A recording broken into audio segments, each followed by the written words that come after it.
Assalamualaikum warahmatullahi wabarakatuh. Berjumpa kembali bersama saya Mang Maman di channel Pojok Tani.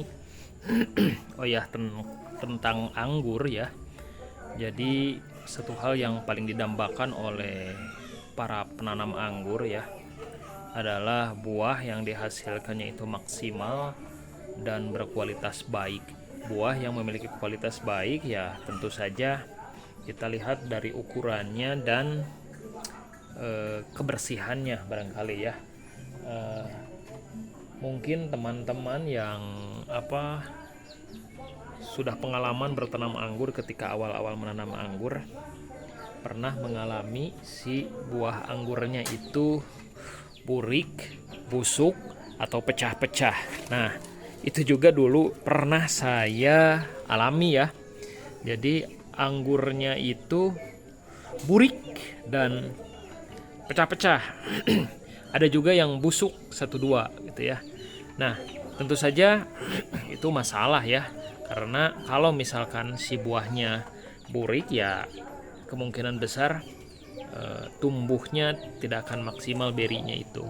Nah, sekarang upaya apa sih yang harus kita lakukan ya? Kita berikan kepada buah anggur agar si buahnya itu tidak burik dan mulus ya. Nah, tentunya ada upaya yang harus kita lakukan ya teman-teman. Termasuk saya juga mencari banyak referensi ya bagaimana agar si buah anggurnya mulus, tidak burik gitu ya.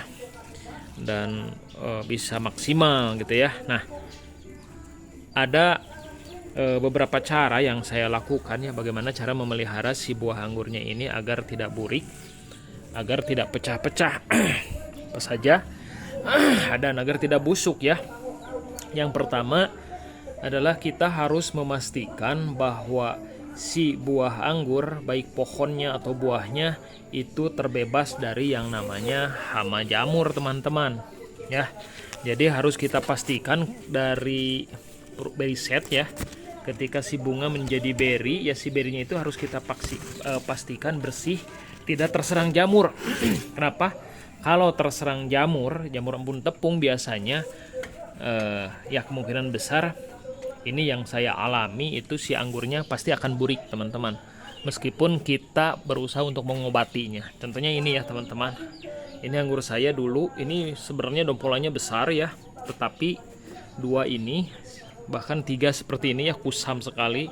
Ini saya abai ya, jadi terkena jamur embun tepung tanpa saya sadari ya. Kurang kontrol ya akhirnya saya upayakan untuk disemprot dengan fungisida ya, tetapi memang berhasil dan sebagian mati ya kena jamur dan sebagian berhasil bertahan. Tetapi apa yang terjadi, dia menyisakan bekas burik seperti ini teman-teman. Nah, kalau yang terkena jamur yang saya alami itu si pertumbuhannya menjadi tidak maksimal, lambat sekali untuk membesarnya teman-teman. Bahkan usianya sama tapi ini kecil saja ya, karena ini terkena jamur. Nah, jadi pastikan ketika sebelum pruning sih sebenarnya ya yang harus diantisipasi itu kita harus memastikan si pohonnya itu steril ya dari jamur terutama. Jadi harus melakukan penyemprotan sebelum pruning. Setelah pruning juga sama harus dilakukan penyemprotan gitu ya. Dan berikutnya setelah bunga menjadi berinya minimal sebesar kacang hijau, itu juga harus dilakukan penyemprotan dengan fungisida untuk mengantisipasi serangan jamur. Karena walaupun di atap seperti ini serangan jamur ya, jamur tepung yang bisa merusak buah, membusukkan buah, mengorengkan buah gitu ya, itu tetap bisa terjadi ya, bisa ada serangan jamur. Jadi pastikan si pohonnya steril dari jamur embun tepung. Yang kedua, upaya yang bisa dilakukan agar si buah anggurnya mulus adalah dengan menyemprotkan kalsium ya.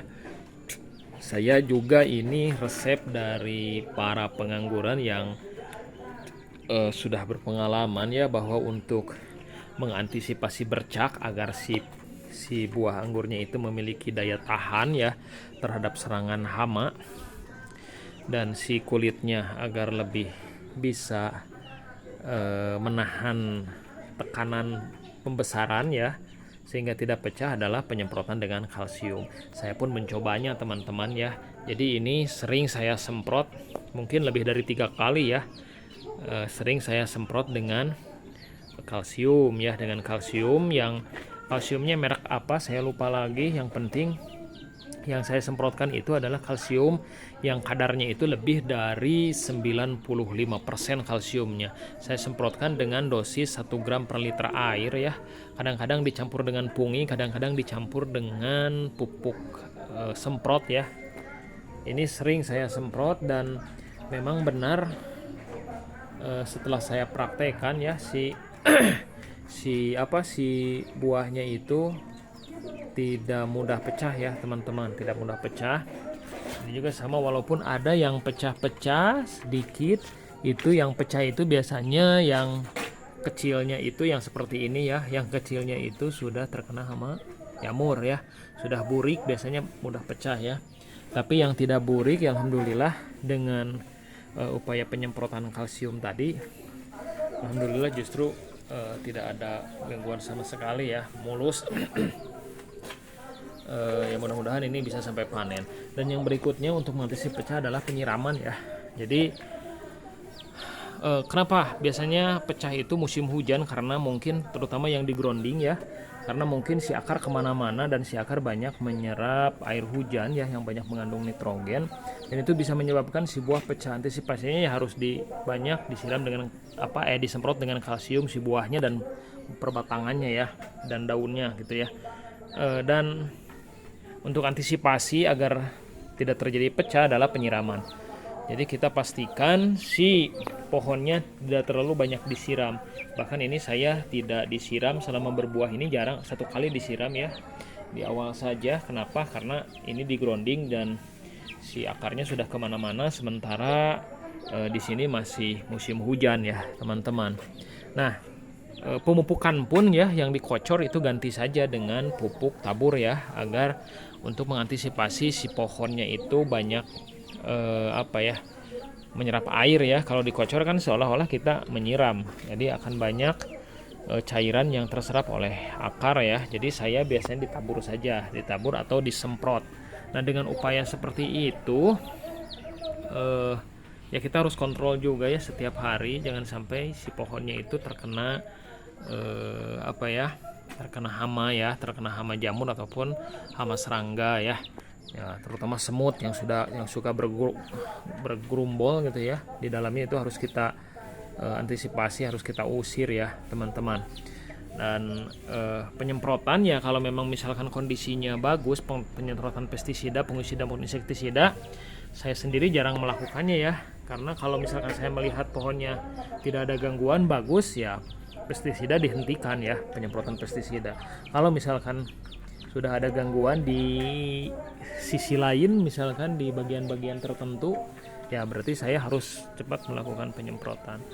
Nah, seperti itu teman-teman ya, apa yang saya lakukan untuk membuat si pohon anggur yang kita tanam buahnya mulus-mulus ya, halus dan mulus ya. Itu sih sebenarnya cara yang saya gunakan ya, cara yang saya adopsi dari para petani anggur berpengalaman yang referensinya saya lihat di YouTube maupun di artikel-artikel ya. Terima kasih, mudah-mudahan bermanfaat. Salam hijau, salam pengangguran.